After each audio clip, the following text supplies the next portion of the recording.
Welcome, everyone. Welcome to the Beacon of Light podcast that we have added an amazing conference to, which we call the Pinpoints of Healing Conference. I can see people are already starting to come up here live, and this is fantastic. So while you are here live, please share out where you are from so that we know, where everyone is coming in from and how this is reaching around the world. This is a global event. And we are really excited to be here this evening. And before I introduce my guest, Cathy, I have a few things to kind of share and talk about a little bit. First of all, I wanted to really recognize our three main sponsors for the evening, which are the House of Redeeming Love, the End Canned campaign, as well as Susie Q's Kids giving one comfort bag at a time. Without these sponsors, we would not be able to really continue forward with this conference or even future conferences. So we are so grateful for them. We're also grateful for the amazing authors that have, invested within the conference as well to be able to donate gifts for this evening. All of you that have a registered ticket will be available and for the opportunity for these prizes. Excuse me, I am choked up, all in a good way. And so tonight we have Sue Bingham Herring. The Scent of Safety will be one of the books for the evening, as well as Frank Candrella, Two Are Better Than One. So these are going to be the books that we give away. And again, if you have registered and have your ticket, I have the list there.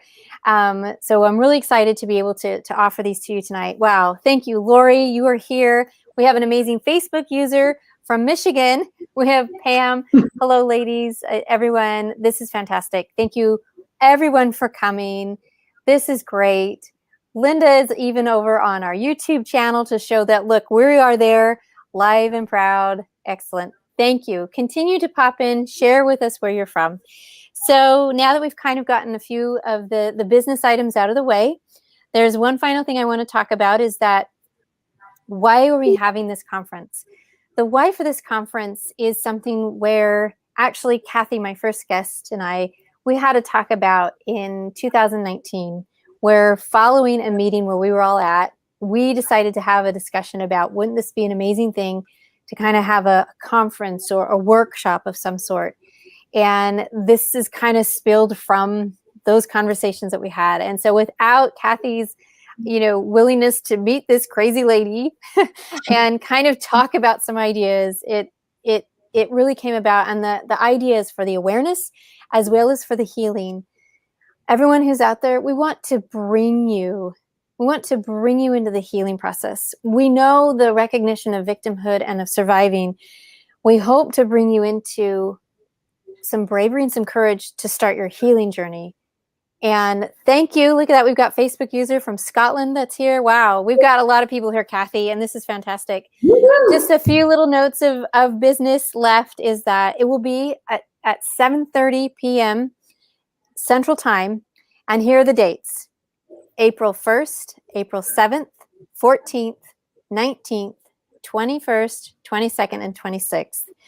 We have them spread throughout the entire month because it's a month-long process that we are to remember the childhood abuse that happens, the sexual abuse that happens, unfortunately, the combination of childhood and sexual abuse that happens with an underlying feeling of domestic violence. So those are hard, serious topics, but the focus is we know that the scarring happens. Let's bring you into the healing. And I say the word scarring for a particular reason, and Cathy's going to be talking a little bit more about how the healing process has worked for her. And she is a beautiful author, an award-winning author at that, and has written this book called Broken to Beautifully Whole. And you can find it everywhere that books are sold, Amazon, Barnes & Noble, everywhere. Forgive me for not signing with all of this first business, so I apologize to my deaf audience out there. You can see as the ticker's running on underneath us is that Cathy Studer's topic tonight is why be broken when you can be gold.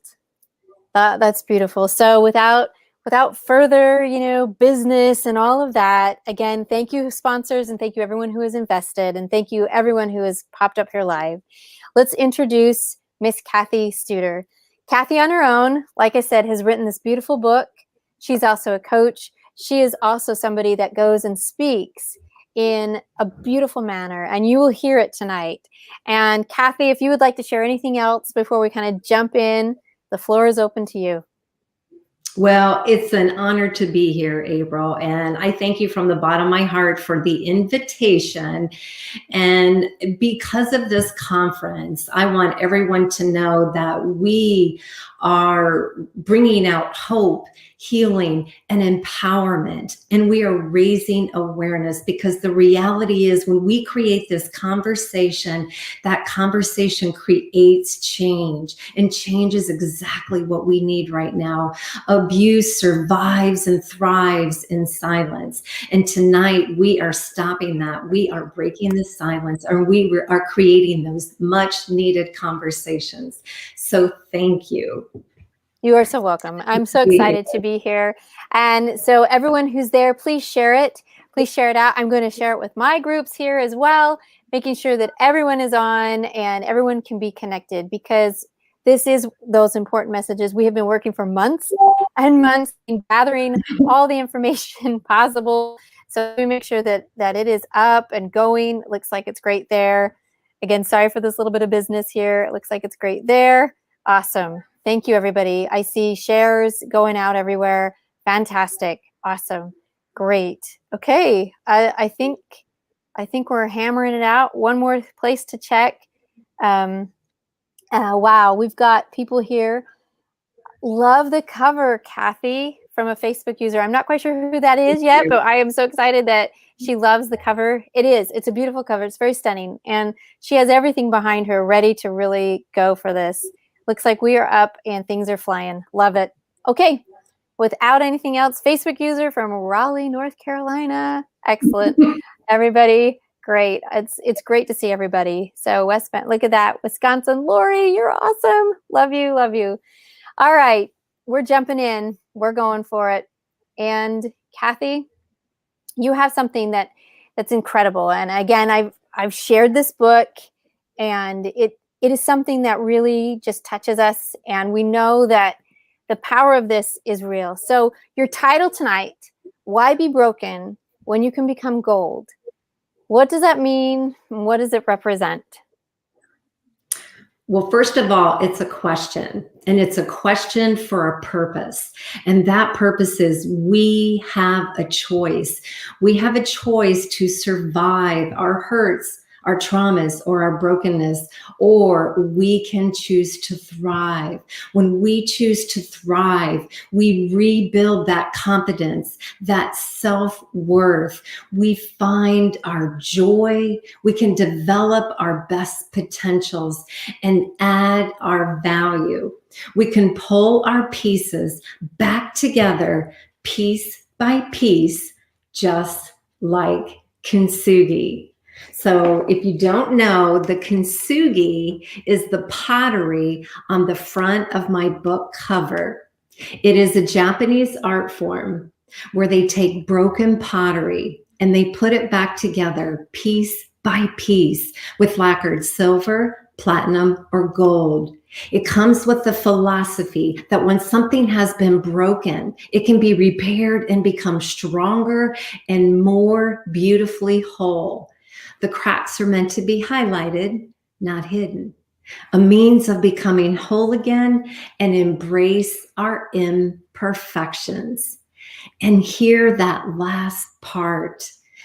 Embrace our imperfections means we can embrace our scars. The truth is we are all a little broken, and the gift is we can all become whole again, just like kintsugi. When I was writing my book and doing my research, I coincidentally came across the art of kintsugi. And by the way, I love it when people say coincidence is when God chooses to be quiet. And it was not an accident that I came across kintsugi. It was the perfect metaphor for the healing pilgrimage of lacquering those pieces together, which is what I did on my own healing pilgrimage as I added the attributes and adapted them into my life. And here's the cool part. So this bowl on the cover, Before it was broken, it had value and it had worth. When it was broken, it lost its value. It lost its worth. And that's what happens to us when we suffer that hurt or trauma. Yet, when we choose to repair and pull our pieces back together, we can shine just like kintsugi and we raise our value. And this bowl is worth and valued far more than what it was before it was broken. And that's the beauty of kintsugi, is we can shine like gold and highlight those pieces. Right before I published my book, I was petrified. I was afraid of the world to know my story. I was afraid for everyone to see my scars. But what I would learn when I embraced the philosophy of kintsugi, I could let go of that last tiny piece of shame that was hanging on inside of me on that last branch. I could break it off, let that shame go, and let everyone see my scars and how they were shining like gold because I choose to go through the healing pilgrimage. Wow.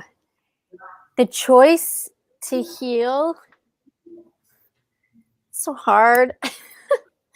Because it's full of fear and it's full of worry and it's full of the unknown. And even as awful as we're feeling and drowning and everything like that, we're like, I'm good. I'll just stay right here. Exactly. It's like a joke, right? And I'm really saying that out loud. It is like this joke because it crushes us, it puts us down, it tears us apart. Like I call it, the old shame shadow is just constantly on us. And why would ever anything for you? And you're just full of shame, all that stuff. And yet we see this open opportunity to pick up our pieces and to become of value and of worth again. And it's like, no, it's okay. I'm okay. No. Cathy's not going to let you get away with that, guys. Not at all. So this is that part, right? What was the call for you for this path, for the purpose to write this book and to share this message? What is it, Miss Cathy? Well, it was a path I never saw coming at all. It was, if you would have told me 5 years ago I was going to write this book and I was going to share my message with the world, I would have said, you're smoking something, because that is not going to happen. However, I want to share a piece of paper with you first. This piece of paper is well over 40 years old. This is a one-page journal that I wrote shortly after I turned 13. I filled it up on one side, I flipped it over, and I filled it up on the back. And then I wrote in the corner, a part of me that I'll never forget. And that part of me that I'll never forget is that I was sexually abused by my stepfather as a child for 6 years, from age 6 to age 12. When I wrote this, it was a small release of the anger and resentment that I had towards my stepfather and the anger that I had towards children being abused all over the world. I did not believe it could be stopped. I had the very tiny idea of writing a book. However, at that time, I carried a tremendous amount of shame, humiliation, low self-worth, and incredibly low self-esteem. Because of those feelings, I folded it up and I put it away. Yet, I saved it. Unbeknownst to me, I saved it for a purpose, and that purpose is now. Why tell my story now? It's been over 40 years. I'm a hairstylist by trade, and I see clients every 4, 6, 8 weeks. You can develop a close relationship with someone you see that often. One of those clients had a nice smile and a sweet personality, yet I knew she struggled and suffered from depression, anxiety, and PTSD, and I did not know why. One day, she shared the why. She too had been sexually abused as a child. I shared my story, which I had never shared with another client before. She then asked me during our conversation, Cathy, did you suffer depression, anxiety, and PTSD? I paused. I had angst. I had worry. I had depressed days. And I had complete lack of trust with humanity. However, suffer, I did not. At the end of our conversation, she looked me square in the eye and said, girlfriend, you need to write a book. I laughed it off that day. I couldn't see the value, yet it laid on me in the days to come, and I reflected and asked this question. Why do some people suffer trauma and go on to live fairly successful lives? And why do others suffer more? One person no better than another. What did I do on my journey to pull my pieces back together, become kintsugi, and discover joy? After great reflection and deep introspection, I started to take notes on index cards. I wrote down books that I loved, quotes that empowered me, scripture I drew strength from, and attributes I applied into my life. Now what do? I have an unorganized pile of index cards. Dare I write a book? Then I was invited to United Way Women's Leadership Network talk.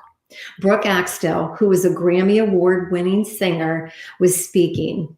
She was sharing her message of survival, of how she became a victim of human trafficking by a family nanny, and then later in life became a victim of domestic violence. You see, when we suffer from one form of abuse, we are far more likely to suffer another, which is exactly why it is so critical for us to move through and out of our traumas.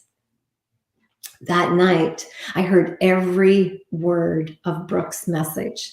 At the same time, I got my own, and it was a loud whisper. I was there that night for a purpose, and the purpose, it was time to write the book. Share your story.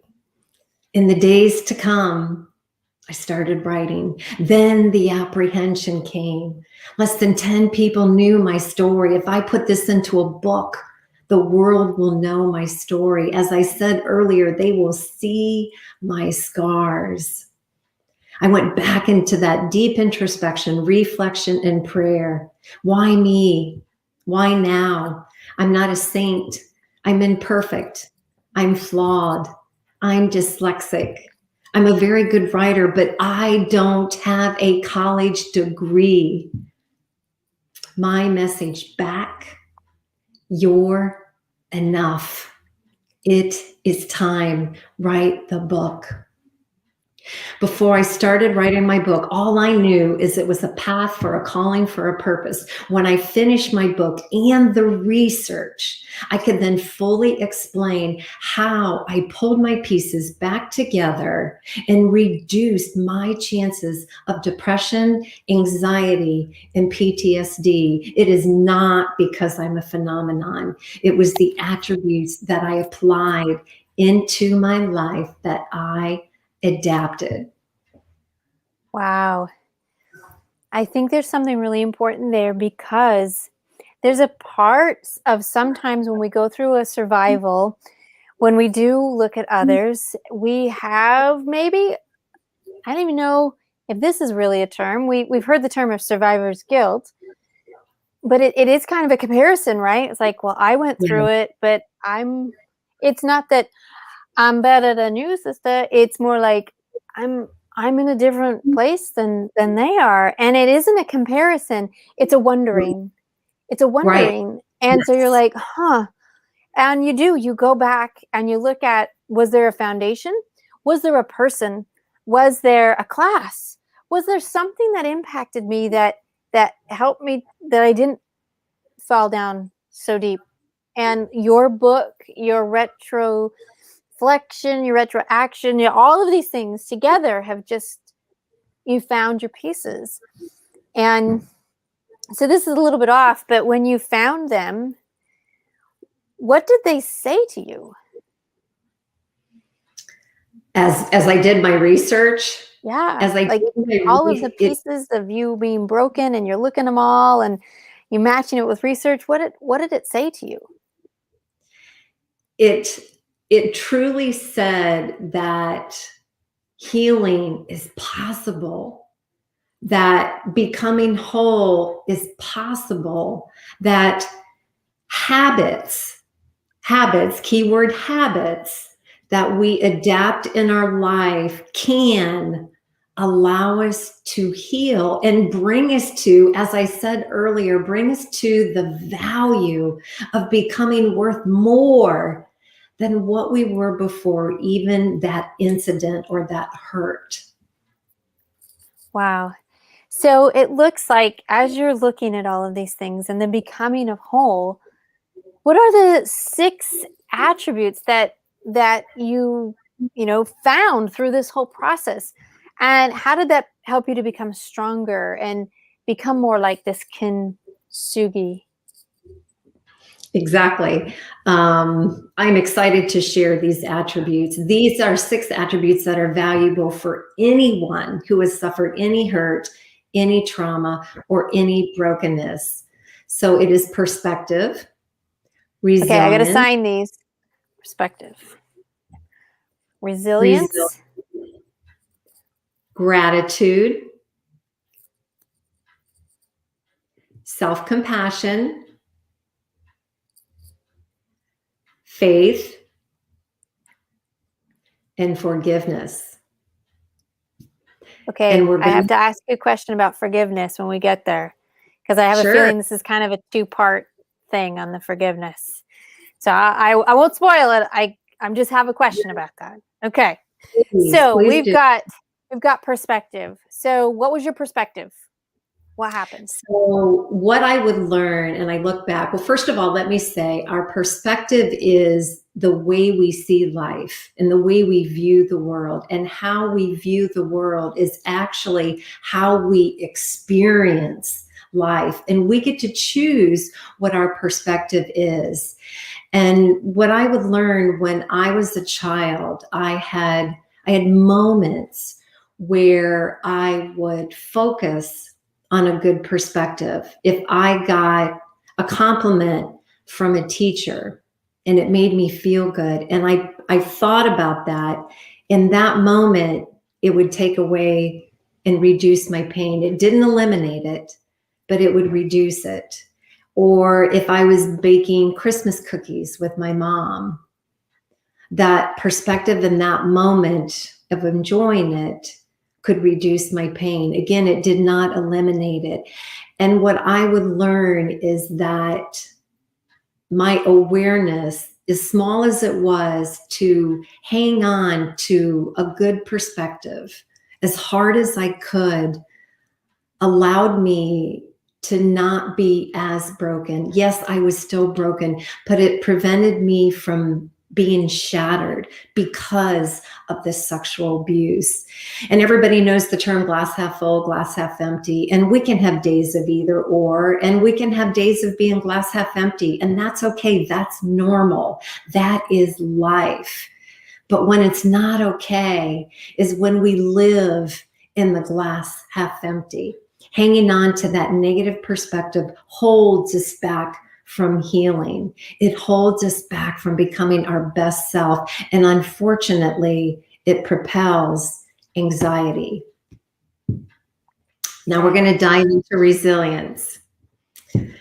So resilience is the ability to rise above our adversities, which builds our resilience. So just by surviving our hurts, traumas, or brokenness, we build our resilience. However, what I can tell you is if you have a continual negative, glass half empty view of the world, it actually tears down resilience, which is why each of the attributes and pieces that I'm giving to you tonight connect piece by piece.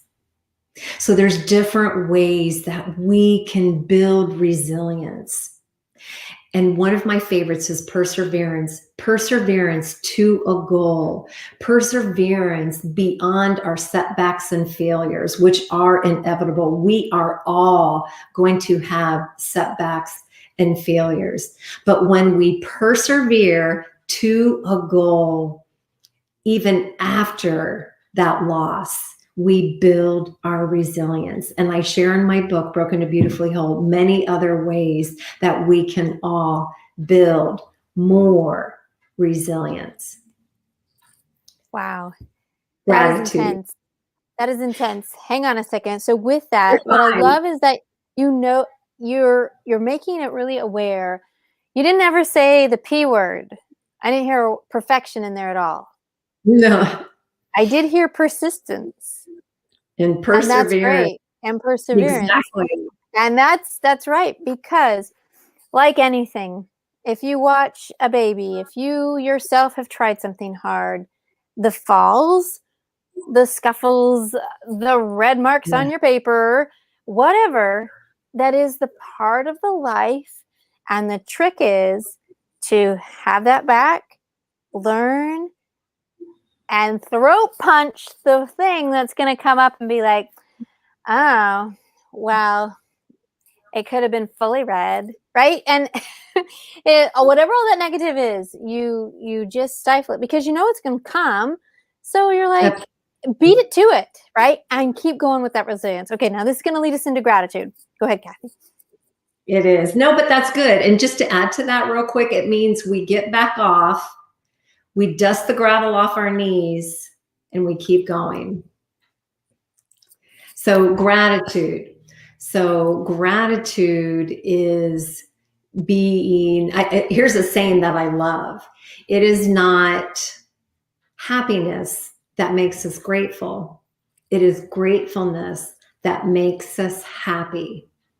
So think about that.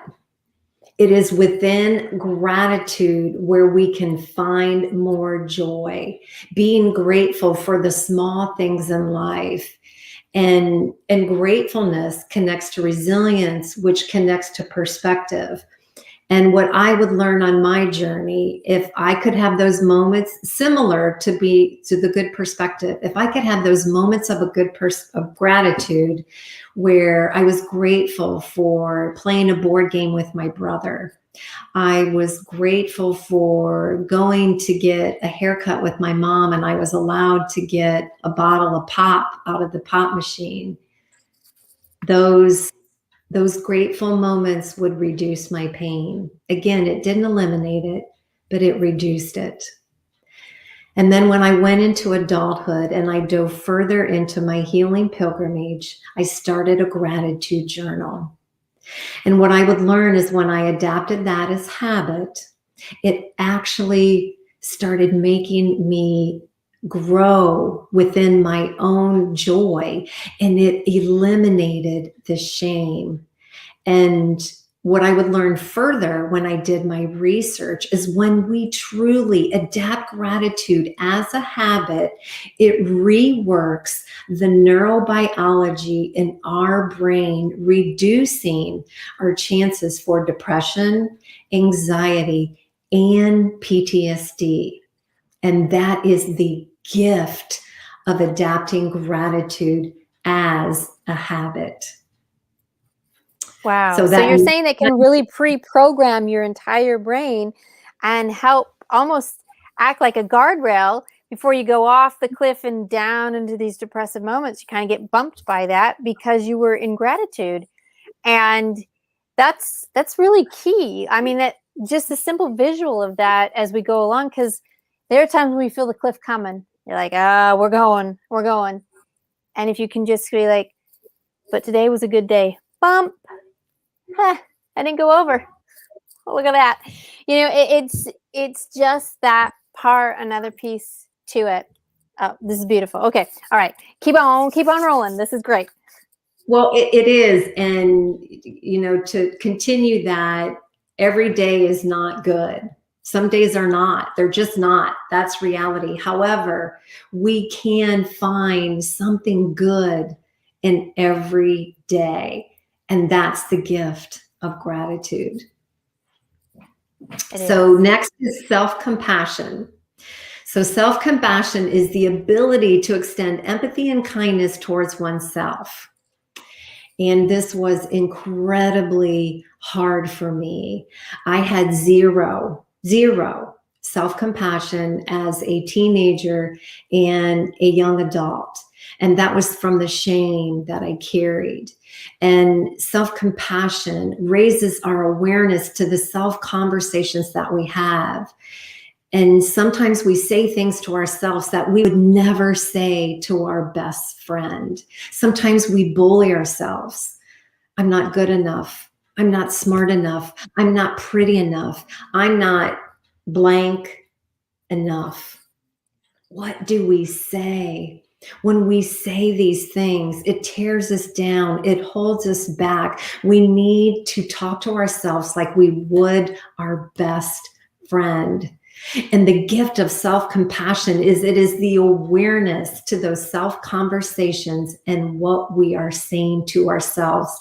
And self-compassion is also an attribute that when applied as habit, it reworks the neurobiology in our brain to our benefit, which is why self-compassion is such a critical piece in healing. Wow, and it is one of the toughest ones because you have lived with old negative Joe for a long time, right? This negative shame shadow, negative all the time, and you believe it. Unfortunately, we believe it for a long time because it's been with us for a long time. But just like anything, there's opposition in all things, and the positive has been there too. It's just who are we tuning into, right? And so when we tune in, that voice has always been there. We just sometimes listen to the louder voice, the more hurtful voice, the more damaging voice, because we don't feel it enough and whatever. But when you can start to love yourself, that other voice was already there. And then you can get used to understanding and listening and feeling that. Woo, dog. We have just changed something very big. Exactly. Very big. Self-love. Self-compassion allows the voice of self-love to become louder and the voice of self-doubt to become quieter. Beautifully said. I love it. Okay, so let's recap. We've got perspective, we've got resilience, we've got gratitude, and then self-compassion. We're on to number 5. Where are we going? Faith. So faith is love, compassion, and strength. And this was a very hard part of my own journey. When I was a child, I would lay in bed at night and pray for this nighttime nightmare to end. And for 6 years, my prayers went unanswered. And when they go unanswered that long, you ask, how could a God exist and not answer my prayers? How could a God exist and let this happen to children all over the world? Or if he does exist, does he think I'm bad too and deserve it? Because that is exactly what I thought about myself. So because of these questions, it was not a quick, easy trip to faith, yet it was one that I was so grateful I chose to embark on. I studied people who had strong faith, people who had no faith. I read books, I read scripture, and I was blessed to go on an Emmaus walk. And what I want to share with you is a story that I could relate to in faith. And that is the story of David and Goliath. And no matter where your faith lies, you've all probably heard the story of David and Goliath. And David was the very small Jewish shepherd who was about to embark on the fight with a very large Philistine giant. Visually, this is no match. David went into that fight with a simple sling and stone, and the belief that his higher power was with him. David defeated his giant. Now, I could relate to this in the early part of my pilgrimage journey because as a teenager and young child, I saw myself as David. I was the underdog. The giant was my stepfather. The sling was the good perspective that I mentioned earlier that I tried so hard to hang on to because I so desperately wanted to survive. And that sling was my desire to survive. And my giant fell. Later into adulthood, I related in a different way. I still saw myself as David, the underdog. The giant was my brokenness and my shame. My sling was my desire to not just survive, but I wanted to thrive. The stone was all 6 of my attributes. My giant fell. I defeated my giant. Now, the question to you is who or what is your giant? My faith landed in that place of love, compassion, and strength. And then the next gift with my faith is I could then consider the possibility of forgiveness, which felt impossible. Wow. So in all of that connection, has anyone out there, I'd love to ask the question, felt those 2 types of situations as the child in abuse and now as the adult, when things are over past, just through the timeline, time has passed. How do you fight with that? What can you accept from that? And your faith is something that definitely was challenged. I think you hit something really key that a lot of people connect with is, how could a Heavenly Father allow this to happen? Or the other side, which you said is, maybe I'm just a bad kid. And that's really, wow. Satan, doubt, the negativity really plays on that. Like, yeah, you are the bad kid. Yep, you are. And whoosh, there it goes. But if we've got the gratitude there, guardrail of gratitude, baby, that's going to rebump us back. And I love it. And Linda says, thank you so much for sharing this story. I love David and Goliath's story. We can overcome the giants. And you shared the 2 giants. First, that stepfather and the actions and behaviors. And then facing, once that's removed, facing now the brokenness, the shame that becomes just as equal as a beast because that's with you. And Absolutely. And no one sees that, but you hear it all the time and it just doesn't stop. So it is even bigger. You're like, great, now I got another one to face. But really, it ends up being that all things really can be possible with that faith. So what an amazing pilgrimage. Oh my gosh. Okay, that's number 5. So number 6, where are we headed? Forgiveness. Forgiveness is the act of forgiving. Definition is easy. The act is not. When someone has created an atrocity against you, I asked, what did my stepfather do to deserve my forgiveness? How do you forgive someone who stripped you of your childhood innocence? He never said he was sorry. And what I would learn on my own healing pilgrimage is that forgiveness was not about him. Forgiveness was about me. And there's a saying that I love, holding on to anger and resentment is like drinking poison, but expecting the other person to die. We think it hurts them, but it doesn't. It poisons us. That anger and resentment that we hold on to holds us back from joy. It holds us back from our potentials. It holds us back from the worth that we deserve. That person or that event still has power over us when we don't forgive and we hang on, when we let go and forgive. It gives us our power back. And to be very clear, it does not condone or excuse the action. It gives you your power that you deserve. And that is the gift of forgiveness. Wow. Lori says, forgiveness must have been so extremely difficult. My heart goes out to you, Cathy. Thank you, It Lori. was.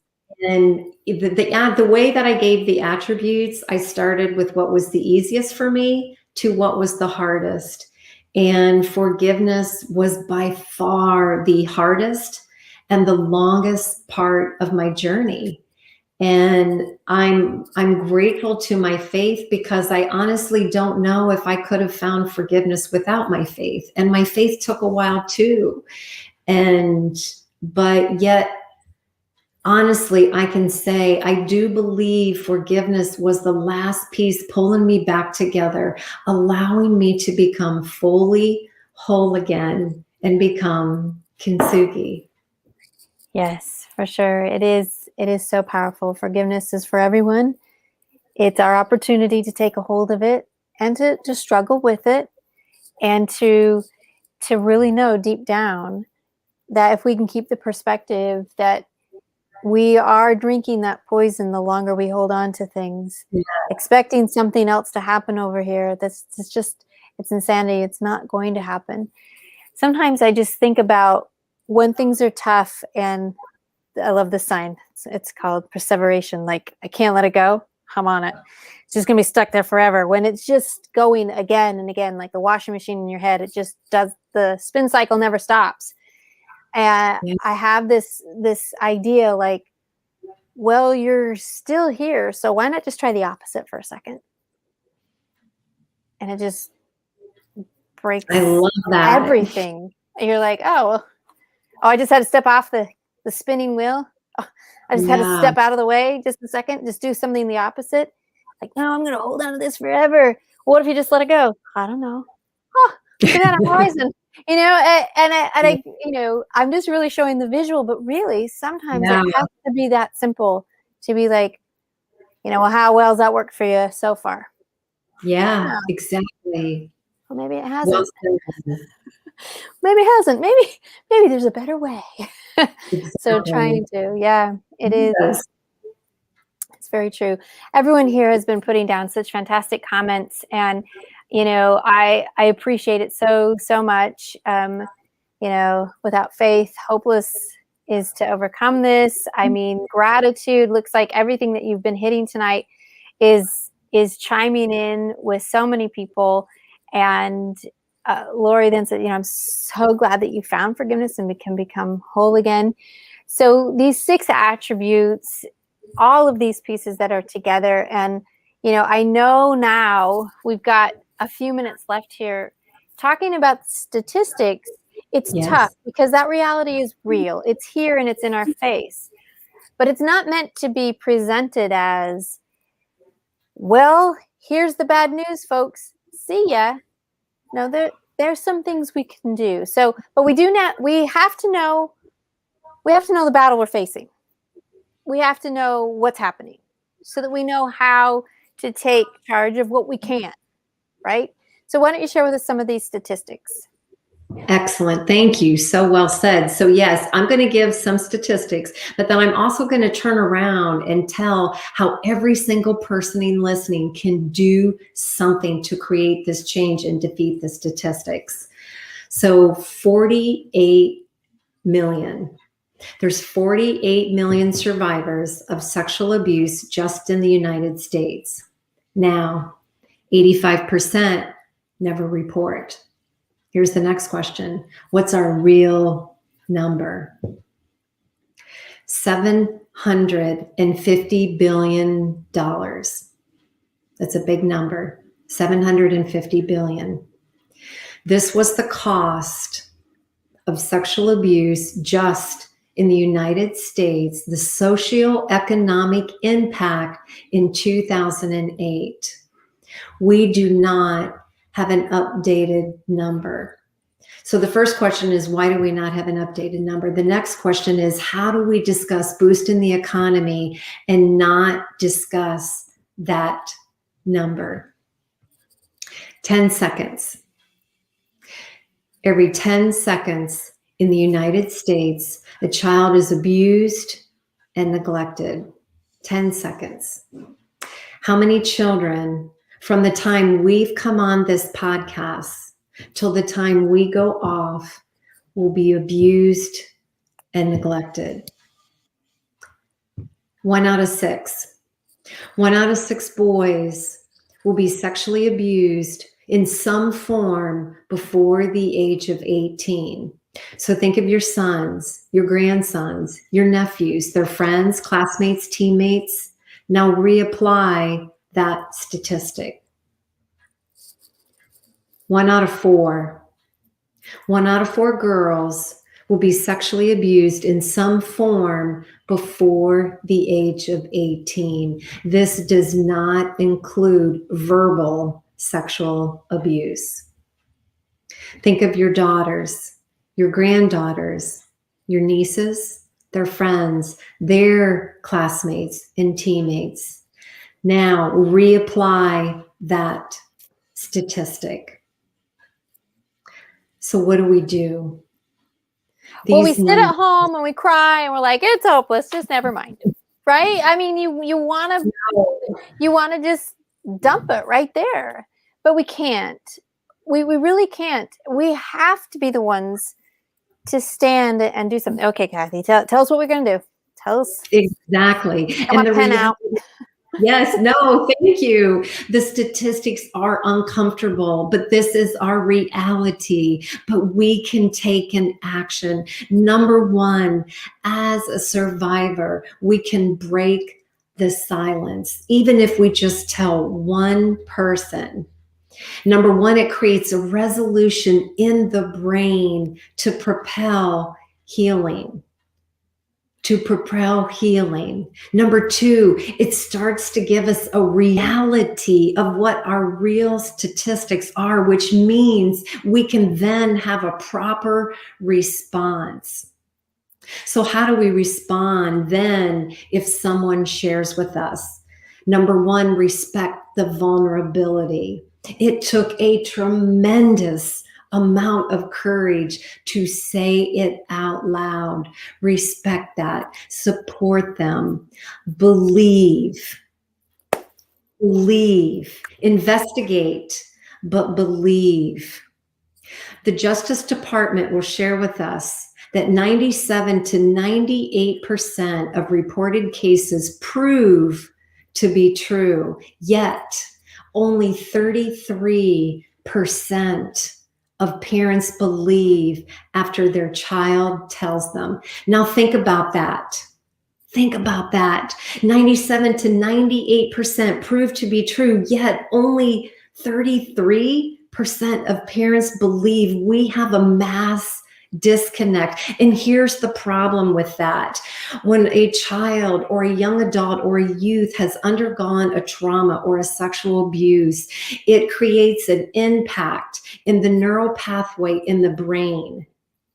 When a child is then believed, it helps release or start to loosen up that impact in the brain. When they're not believed, and please hear this and please share this, it's a double trauma.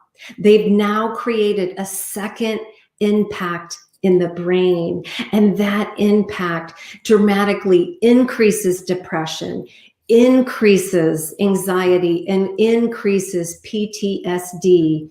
Yes, that person can heal, but it takes so much longer. And I was so fortunate that my mom found the piece of paper that she did that my stepfather made me write, and my mother reacted appropriately. My mother kicked my stepfather out that night, and that impact changed the projection of my healing. I still had my brokenness, but it reduced my chances. So we need to believe, we need to protect, we need to support, and we need to tell them it is not your fault. I repeat, it is not your fault. We can also, I share in my book, Broken to Beautifully Whole, the conversations we need to have with our children. We need to teach them consent. Consent is a question. We need to teach them body boundaries. And we can start as early as the age 3. We can teach them that it is okay to say no, to why it's so important to say no. We can teach them the difference of secrets and surprises, and the danger of keeping secrets, and how it's possible that someone that they know and trust could potentially do harm. Sometimes we unintentionally make our children more vulnerable. It is not our intent, but it can be the byproduct of our actions and words. And I share in my book the actions and words that we need to create to reduce our children's vulnerabilities and to empower them. And I want to finish by saying this. When I wrote this one-page journal over 40 years ago, I did not believe it could be stopped. Today, I am here in front of you as an advocate warrior telling you we can defeat, but it starts with every single one of us. Nelson Mandela once said, there's no keener revelation of a society's soul other than the way in which it treats its children. With these statistics, we have to pause and step back and ask, how are we treating our children? Could we do a better job? And the answer is yes. It's time to break the silence. It's time for the uncomfortable conversations. It's time to defeat the statistics. And it is time for all who are broken to know that they can become beautifully whole. I love it. Pam, you picked right up on it. The hero, really, it takes big, I mean, that was a change of a marriage, of everything. Yes. It didn't matter. She chose the harder right than the easier wrong. Period. Are we all brave enough to do that? No matter the what if, what's the harder right than the easier wrong? Yeah. So, and moms out there, you know a lot. Yes. I need to bring my tissues. You know a lot of this part, and you know it in your gut. Follow that. Yes. And whatever you find and discover. Yes. Don't you want the healing to happen? And yes. Of course, so, stop things where they are, move things forward, because they can still be whole. Whatever the trauma is happening at the moment, we don't know the future, but it definitely can be better. It can't get worse than what's right here. So the bravery of that, and, in all respect, I know that your mom is a little sick right now, and, to just want to give her a shout out and a hug to say, thanks, Mom, and whomever that mom figure is in your life that breaks the silence, that comes forward, that puts the information out where it needs to be. It's all amazing. And I have to say also that, Cathy, you are a hero in that you shared, you stood, and I'll never forget when I heard a conversation of a youth who I know that gave a report to a police officer that I made my feet sweat to hear the things that happened and occurred. But being that advocate and support and listening, I knew the journey of healing was going to start. And Absolutely. That's the part. I'm like, okay, so we're 17. We got a whole lifetime ahead. It's not this act that's been happening for months and months. This does not define us. We can go forward and through, and there's going to be so much more beyond. And that's really hopeful. That is just amazingly hopeful. And I think that, in essence, thinking about the person that first was like, I wonder if I could stick this back together. And I wonder what would happen if we used gold. I mean, the wisdom in that, and, in starting all of this, why not? So it is that crusade. And everyone out there today, I mean, we've got Pam, Linda, Mary, Lori. There's so many of you. And I have these cute Facebook users, John, Louise, so many of you out there. What do you do after you hear a story like Cathy's? Impacted for the night, or what's your action tomorrow? What are you going to do? That is a question. I mean, if you want to put down the answer here, that'd be great. But if you don't have the answer quite yet, that's okay. Read Cathy's book. There are ways to do this. And if you are that grandma that has the year, right? My 2 teenage daughters gravitates towards mom and my mom, and they just love her to pieces, and they chat it all up. And I know they share the things that, not ours, shared with mom, and that's okay. That's okay, because I know they have a safe place to land. And I know that when they talk about things, I know my mom's heart, and I know her straightforwardness of what she'll share. And they love and accept that.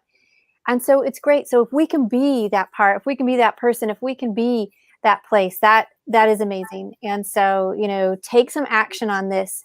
And if anyone is out there who has suffered, who has identified with this and has squeaked out the me too, it's time to start your healing journey. We want you to become beautifully whole.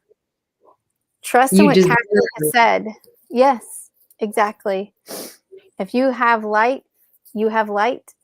And with that life and light, you deserve to be someone to shine.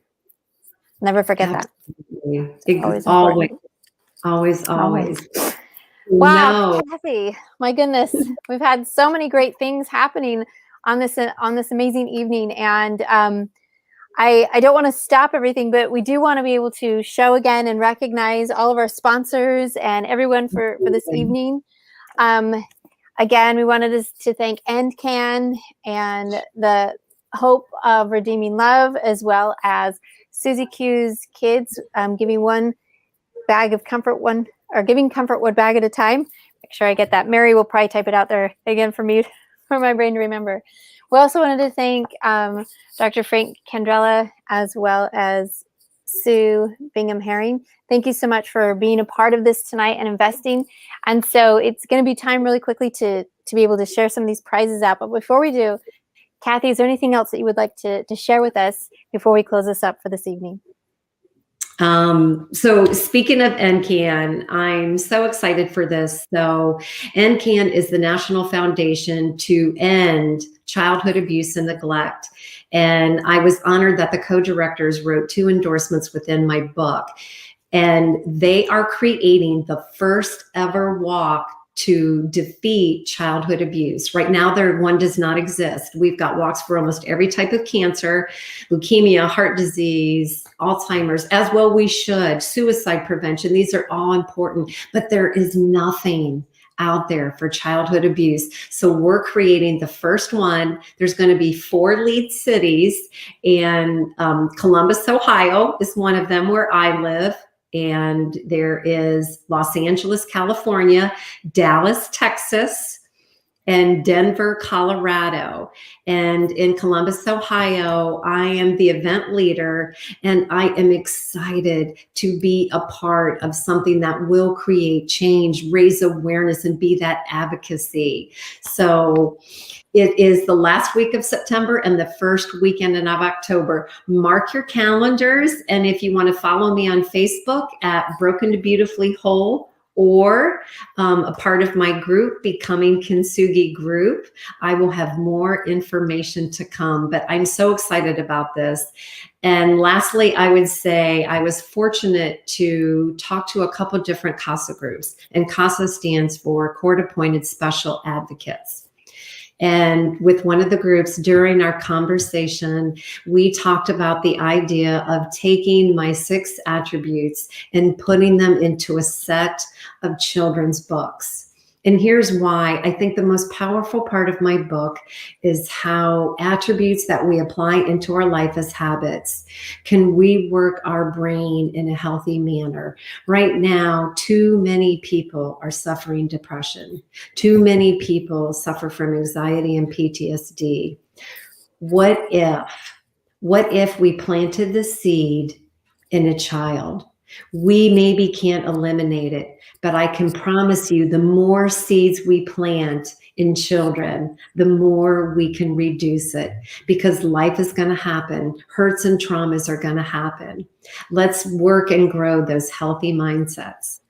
So, April, thank you. This has been an incredible honor and allowing me to share this message and promote healing, promote awareness, because this is so critical this month. It is. It is so critical. And thank you for being a part of it, for having these crazy discussions with me. I mean, I was so forever grateful. Thank Lori, you, I think Lori. you said this beautifully. Cathy, what a powerful story. Thank you so much for sharing a difficult part of your life. Again, you change lives by sharing your story. I'm going to have to order your book right after this interview. Yes. Yes, that's what we want to hear. Yes. And it is beautiful. And I'm telling you what, if you're an Audible lady like I am because of just time and everything else, Cathy reads this book. Do that again. You're going to make me cry again. I'm sorry. Cathy reads this book and well, apparently you can see the impact that it has.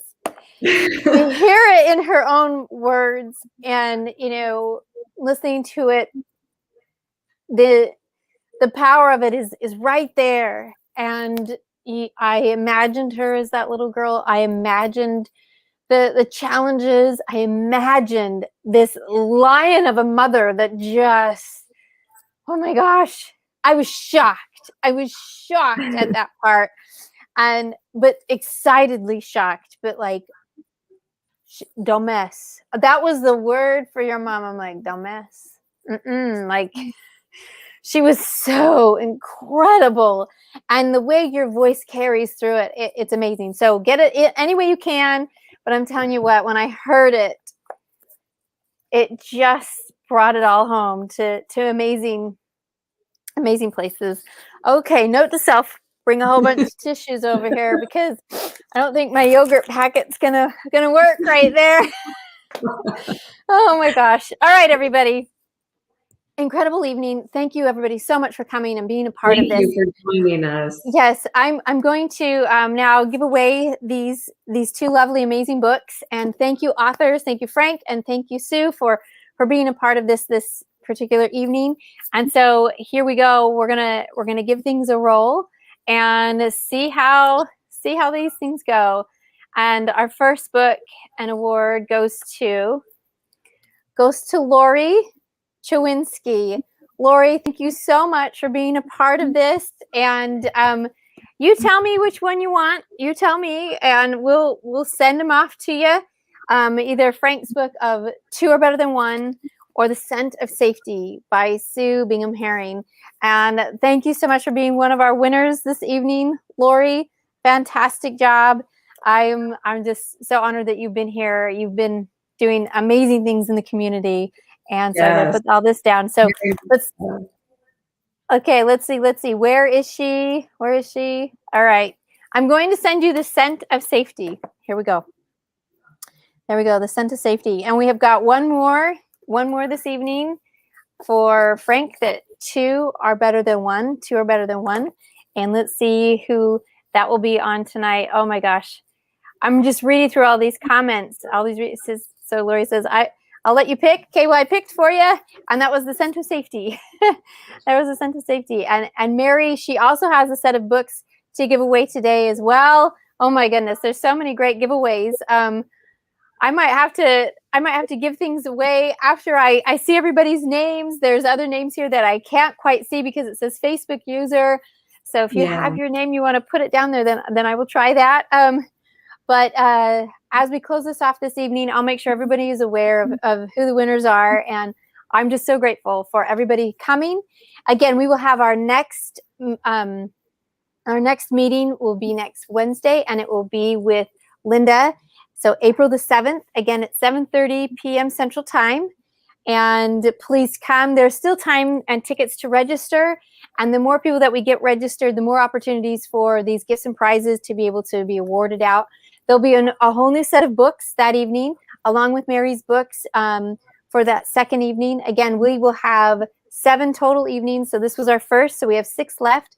So please come and enjoy. We'll put down all further information within the comments. And thank you again, House of Redeeming Love, and Can, and Susie Q's Kids, giving away 1 comfort bag at a time. And we're so grateful, everybody, for being a part of this participation. And we will see you guys soon, and we will check in with you next week. Stay tuned for everything else. Thank you, everybody. Why be broken when you can become gold? Let's do this. Thanks, Exactly. everyone. Thank you.